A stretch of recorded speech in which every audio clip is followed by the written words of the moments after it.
Пир был на весь мир. Приехал один гость и подарил мешок соли. Наш воспитатель познакомил нас с сказкой «Соль дороже золота». Мы задумались, почему соль дороже золота.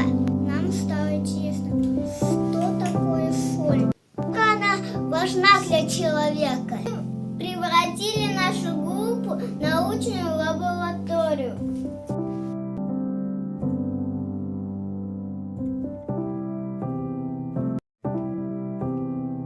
А сами стали научными исследователями. Сегодня мы представляем наш проект «Удивительная соль». Изучая соль, мы узнали, что она твердая, белая, соленая на вкус. Она хрустит. Соль не имеет запаха. Еще она сыпучая.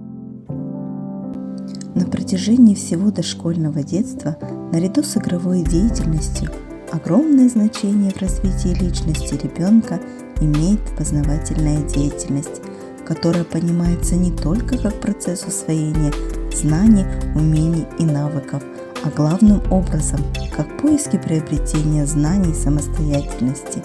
Китайская пословица гласит: «Расскажи, и я забуду, покажи, и я запомню, дай попробовать, и я пойму».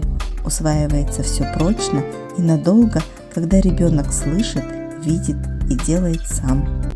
Зерттеушілік қызмет балаларда үлкен қызығушылық тудырады, ал баланың жаңа нәрселерге деген қажеттілігі зерттеушілік әрекеттің пайда болуы мен дамуының негізінде жатыр. Бала қоршаған ортаны зерттеп, шешуді қажет ететін мәселені қояды. Ол мүмкін болатын шешімдерді ұсынып, қорытынды және жинақтаулар жасайды. Зерттеулер баланың сұрақтарға жауапты өз бетімен табуына, өзін ғалым, зерттеуші, жаңалық ашушы ретінде сезінуіне көмектеседі. Я взяла теплую воду. Я взяла холодную воду. Сыпали соль.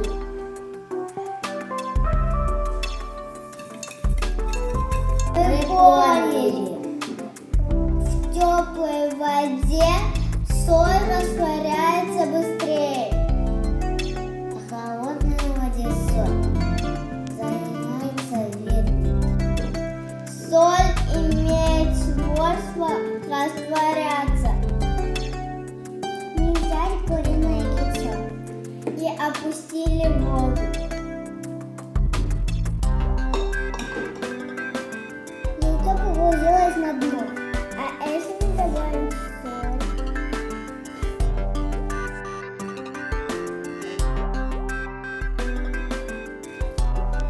яйцо стало подниматься на поверхность.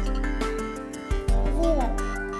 Соленая вода помогает держаться предметом на поверхности. Соль делает жидкость плотнее. Соль мы используем не только в приготовлениях пищи, но и в медицине, в хозяйственных целях, в косметологии и даже в изготовлении поделок. Соль действительно дороже золота! Совместное проведение опытов и занятия творчеством укрепили детско-родительские отношения. Взаимодействие с родителями формирует целостный, устойчивый познавательный интерес.